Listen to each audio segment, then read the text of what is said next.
तो दोस्तों आज मैं एक्सप्लेन करूंगा नेटफ्लिक्स के ऊपर हाल ही में रिलीज हुई एक south Korean thriller mystery movie को जिसका नाम है अनलॉक्ड। ये मूवी काफी बढ़िया है, काफी इंटरेस्टिंग है। उम्मीद करता हूँ कि आपको काफी पसंद आएगी।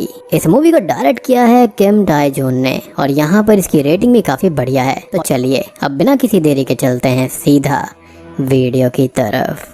तो मूवी की स्टार्टिंग में हम देखते हैं ली नामी को, जो कि एक fun loving, super excited, full of joy और एनर्जेटिक टाइप की लड़की है। नामी के फादर एक कैफे चलाते हैं जहां पर वो उनका हाथ बटाती है और उसकी मदर अभी इस दुनिया में नहीं है। वो खुद एक कॉस्मेटिक स्टार्टअप में काम करती है जहां पर उसकी बॉस भी उससे काफी खुश है और उसकी एक बेस्ट फ्रेंड भी है जिसका नाम युंजू है। नामी अपनी लाइफ में पूरी तरह से खुश है, मस्ती करती रहती है, खुश रहती है और इस तरह ही एक दिन गलती से वो अपना फोन एक बस के अंदर गिरा देती है जिसको कोई लड़का उठा लेता है। अब अगले सीन में हम उस लड़के को उसके घर पर देखते हैं जिसके पास में नामी का फोन था, लेकिन तभी नामी के फोन पर उसकी फ्रेंड ईयुन का कॉल आता है जिसको वो पिक भी करता है और खुद बात ना करते हुए फोन पर खुद से ही रिकॉर्ड किए हुए मैसेजेस को फीमेल वॉइस में बुलवाता है जिससे ऐसा लगे कि वहाँ पर कोई लड़की बात कर रही है। अब वो ईयुन से ये बोलता है कि उसे ये फोन बस में मिला था और वो ये कहाँ पर दे दे, जिस पर वो उसको वेट करने का बोलती है, वो नामी से पूछ कर बताएगी। अब वो नामी के घर जाती है और उसकी बात उस लड़के से कराती है। हालांकि इनको ऐसा लग रहा था कि वो लड़की है।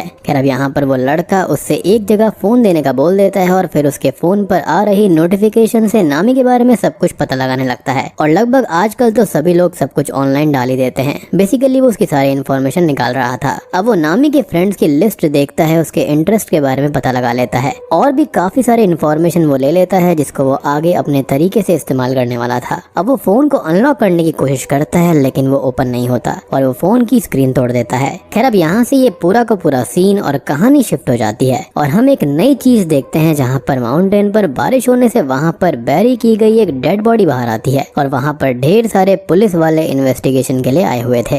अब वहाँ पर दो पुलिस वाले कहानी के लिए काफी जरूरी हैं जिनके नाम है वू जी मान और उसका असिस्टेंट किम जोंग हो।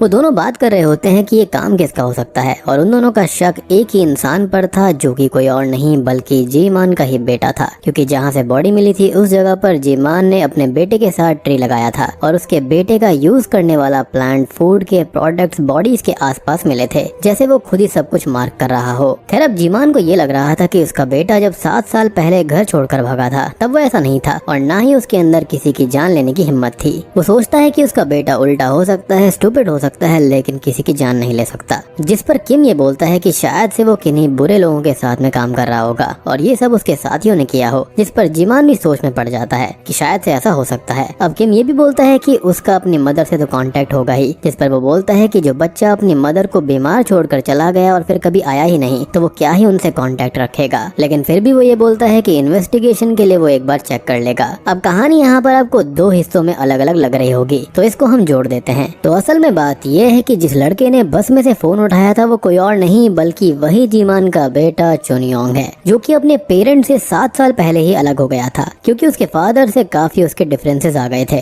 अब हम नामी को देखते हैं जो कि अपने फादर के कैफे में जाती है जहाँ पर उसके फादर उसे हैंगओवर से निकलने के लिए एक स्पेशल ड्रिंक बनाकर देते हैं जो कि वो लोग सेल नहीं करते थे। वो खाली यहाँ पर उसके फादर की एक स्पेशल ड्रिंक थी जो कि वो अपनी बेटी को ही दिया करता। खैर अब कैफे के अंदर ही चुनयोंग का कॉल आता है और वो नामी से ये कहता है, जिसका मतलब ये है कि वो उसी फीमेल वॉइस से ये बुलवाता है कि फोन की स्क्रीन गिरने से टूट गई थी, जो कि हम जानते हैं कि उसने खुद से तोड़ी थी, जिसको ठीक कराने के लिए उसने उसे रिपेयर शॉप में डाल दिया है और बिल भी पे कर दिया है तो नामी जाकर वहीं से फोन ले ले।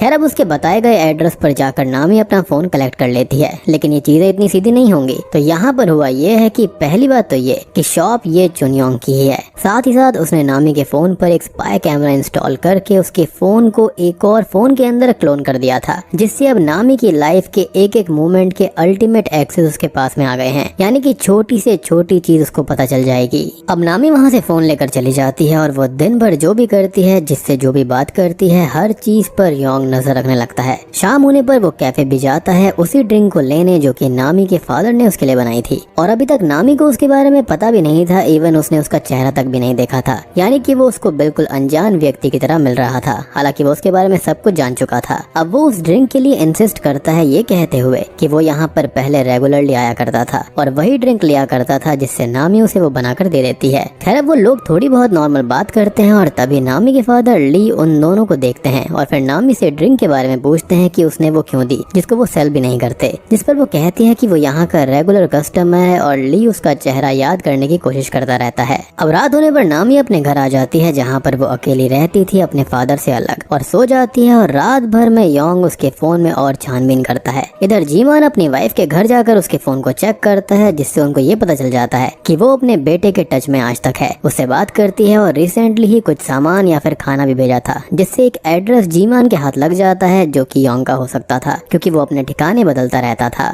अब इधर मॉर्निंग में हम नामी को उसके डे टू डे लाइफ में देखते हैं। वहीं रात भर में योंग ने उसके बारे में सब कुछ डिटेल्स निकाल कर नोट बना लिए थे। साथ ही साथ दिन भर वो उस पर नजर भी रखने लगता है। अब उसे नामी के बारे में काफी कुछ पता था, लाइक उसको क्या पसंद है क्या नहीं पसंद, घर में अकेली रहती है और लैंडलॉर्ड भी नहीं है, डोर लॉक पिन क्या है, घर से कब निकलती है, कहाँ जाती है, कहाँ पढ़ती है, जॉब पर क्या और कैसा चल रहा है, उसकी दोस्त कौन है कैसी है, बॉस कौन है कैसी है, सबसे ज्यादा वो किससे कनेक्टेड है, सबसे कम किससे बात होती है। उसने कोई सीक्रेट इंस्टाग्राम अकाउंट भी बनाया हुआ है जहाँ पर से वो अपनी बॉस की थोड़ी बहुत बुराई भी करती रहती है, वो एड्स चलाती है एंड ऑल, और भी हर तरह की जानकारी के पूरे नोट्स वो बना लेता है। और अपने लैपटॉप पर उसने नामी की पिक्चर भी लगा ली थी, जहाँ पर पहले हम नोटिस करते हैं कि उसने किसी और ही विक्टिम की पिक्चर लगाई हुई थी जो कि पहले योंग का शिकार बन चुकी है। यानी कि ये इंसान नॉर्मल नहीं था, ये एक साइको किलर था। अब नामी अपने ऑफिस में होती है जहाँ पर उसकी बॉस उसके काम के लिए सिर्फ उसको ही सैलरी हाइक देती है और बाकी लोगों से ये बात सीक्रेट रखने को बोलती है। दूसरी तरफ योंग नामी के घर आकर सब छानबीन कर लेता है। इधर जीमान को भी एड्रेस मिल चुका था और वो अपनी तैयारी के साथ अपने बेटे यानी कि क्रिमिनल को पकड़ने के लिए निकल पड़ता है। किम उसे थोड़ी बहुत जानकारी भी देता है कि वो एड्रेस बदलता था, फिर उसने फोन यूज करना ही छोड़ दिया और बीच में उसके साथ कुछ पैसों वाला फ्रॉड भी हो गया था। इन सारी बातें अब जीमान योंग के घर पहुंच जाता है छानबीन करने के लिए, जहां पर उसे वही नोट्स मिलते हैं और ये टोटल 8 लड़कियों के नोट थे और 9वें नंबर पर नामी है जो कि शिकार बनने ही वाली थी। उसने आखिरी वाली लड़की के लिए भी सिमिलर नोट्स बनाए थे कि उसकी फैमिली कौन है, किससे क्लोज रहती है, क्या करती है, सेम बिल्कुल नामी जैसे। और ये भी जीवन को पता लग जाता है कि जो बॉडी माउंटेन पर मिली थी वो इसी लड़की की थी और उसकी कुछ पिक्चर्स भी उनको मिल जाती हैं उसके आखिरी वक्त की, जो कि योंग की रिसेंट विक्टिम थी। अब वो और कुछ पता लगा पाते इससे पहले ही योंग घर तक आ जाता है और उसे पता भी चल जाता है कि जीमान घर के अंदर है, तो वो उनको डिस्ट्रैक्ट करके बाहर लाकर थोड़ी दूर भेजता है और तब तक सारे सबूत मिटा देता है और अपना एक बैग लेकर वहाँ से भाग जाता है। और ये बैग काफी जरूरी है क्योंकि इसके अंदर उसके विक्टिम्स के फोन्स, नोट्स और बाकी चीजें हैं जो कि उसके लिए किसी अचीवमेंट की तरह है, एक रिवॉर्ड की तरह है। और तभी अब हम नामी के फादर को देखते हैं जो कि कैफे पर थे और तभी योंग वहाँ पर आता है जिसने की एक नई प्रोफेशनल आईडी बना ली थी कि वो एक डिजिटल सिक्योरिटी एजेंट है और उसको ये भी पता था कि नामी को कुछ सीडीज बेचनी है, तो उन्हें खरीदने के बहाने से वो उससे मिलता है और उसे कुछ मैच टिकट्स भी बेचता है। अब वो यहाँ पर वही ड्रिंक लेता है लेकिन इस बार उसके फादर ही उसको सर्व करते हैं, तो उन्हें काफी कुछ समझ में आ जाता है। वो नामी को घर छोड़ते वक्त ये बोलते हैं कि वो उस लड़के से दूर रहे क्योंकि उन्हें उससे नेगेटिव वाइब्स आ रही थी और वो पहले कभी भी कैफे में नहीं आया है क्योंकि उनको अपने रेगुलर कस्टमर याद रहते हैं, जिस पर नामी उनकी बातों पर ज्यादा ध्यान नहीं देती। लेकिन खुद योंग जो कि ये बातें सुन रहा था, देख रहा था, वो पूरा ध्यान देता है। अब एक सीन के अंदर हम जीमान को देखते हैं जो कि उस लास्ट विक्टिम की मदर से मिलने गए थे और यहाँ पर हमको ये पता चलता है कि योंग का लड़कियों को फंसाने का पैटर्न बिल्कुल सेम है। फोन की स्क्रीन तोड़ना, लॉक पता करना और फिर फोन क्लोन करके उनके ऊपर नजर रखकर उनके करीब जाना। साथ ही साथ हमको ये भी पता चल जाता है कि वो अपने विक्टिम को खत्म करने के बाद में उसके ही घर को यूज करता है, उसके ही पैसों पर सरवाइव करता है। बेसिकली वो उनकी आइडेंटिटी को ही चुरा लेता है। अब एक तरह से योंग नामी के फादर को उसके फोन से मैसेज भेजकर उनके फोन के अंदर भी स्पाईवेयर इंस्टॉल कर देता है, जिसके बाद में वो उनके ऊपर अटैक करके उनके ही घर में उनको बंदी बना लेता है। साथ ही साथ उनके घर में ही रहता है। वहाँ पर वो नामी की लाइफ को भी खराब करने के लिए उसके फोन से, उसकी सीक्रेट आईडी से उसकी बॉस की बुराई करके सीक्रेट बातें लीक कर देता है और वो भी नामी के नाम से, जिससे कि उसको जॉब से निकाल दिया जाता है। और दूसरी ओर माउंटेन पर और तेज बारिश होती है जिससे वहाँ पर बैरिड और भी बॉडीज बाहर आ जाती हैं, जो कि टोटल 7 बॉडीज थी, जिससे सब जगह डर फैल जाता है और जीमान परेशान हो जाता है ऐसे उसे जल्दी से जल्दी अपने क्रिमिनल बेटे को पकड़ना होगा।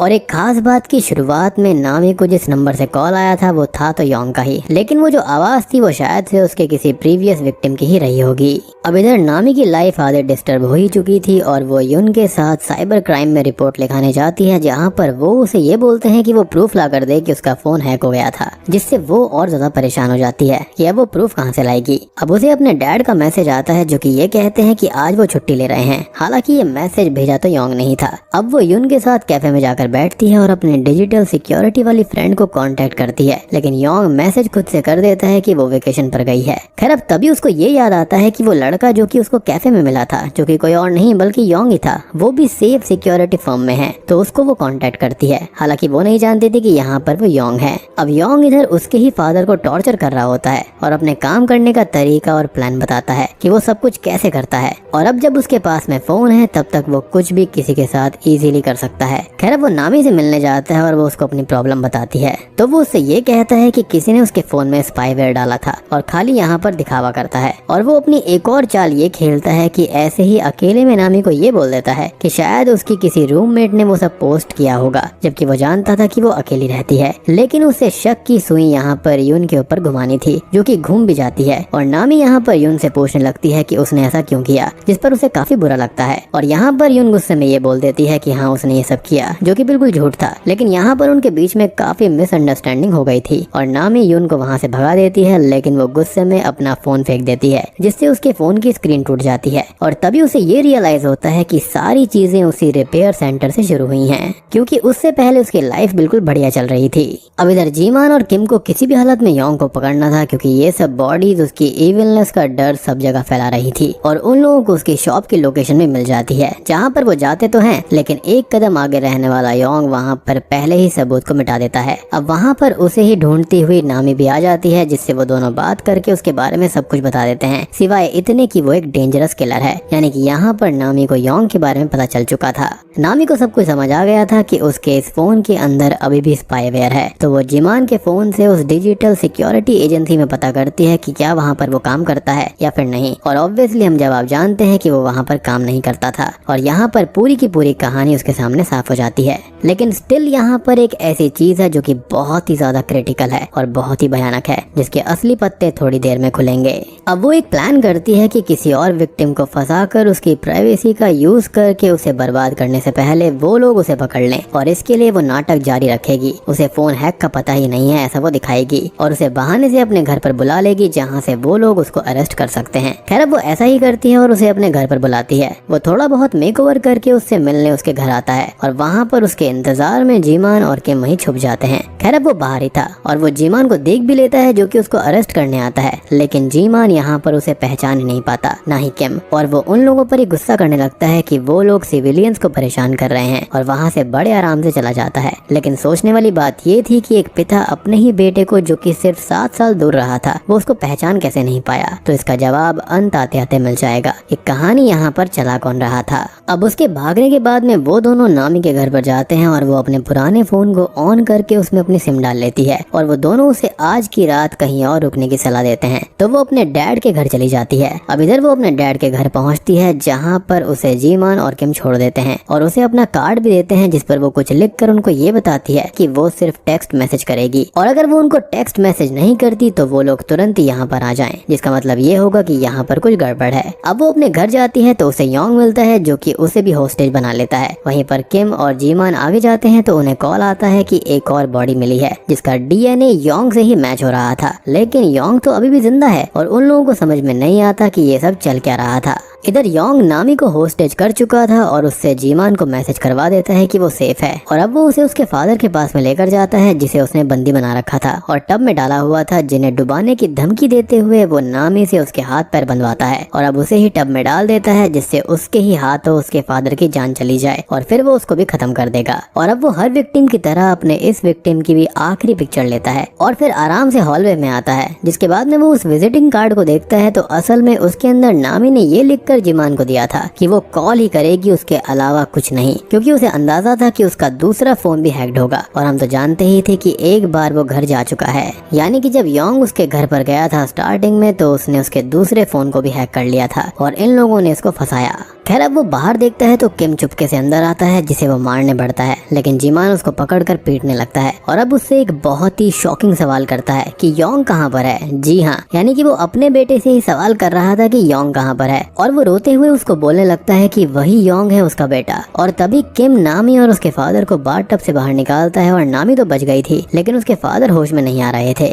अब इधर जीमान उस सूटकेस को ओपन करता है तो उसके सामने आती है असली सच्चाई और दोस्तों यहाँ पर खुलते हैं इस मूवी के असली पत्ते। तो असल में उसके टोटल विक्टिम 8 नहीं बल्कि 9 विक्टिम थे। जी हाँ, और सबसे पहले इस किलर ने असली योंग यानी कि जीमान के असली बेटे को मारा था, जो कि बुरा था ही नहीं और अपने घर के मनमुटाव के चलते घर छोड़कर बस चला गया था और इसका पहला विक्टिम बन गया था, जिसके बारे में सारे नोट उसने बना लिए थे और उस बेचारे की ही आइडेंटिटी लेकर उसे ही एक मर्डरर की तरह सबके सामने पेश किया, जिससे कि सब लोग उसको ही गुनहगार मानेंगे। जीमान उसका फोन भी देखता है जिसके अंदर उसके रियल बेटे की भी आखिरी टाइम की पिक्चर थी और एक फादर पर क्या ही बीती होगी हम समझ सकते हैं। अब वो दुख और गुस्से से टूट जाता है और उसको शूट करने ही वाला होता है, लेकिन वो भी उसे अपनी बातों से मैनिपुलेट करने लगता है और वो उसे शूट नहीं कर पाता। लेकिन यहाँ पर इविल प्रोटेक्टर को तो मैनिपुलेट कर सकता है, लेकिन दुख दर्द झेलने वाले विक्टिम को नहीं। तो अब तभी नामी किम की गन लेकर आती है और उसको शूट कर खत्म कर देती है और उसके डैड भी बच गए थे।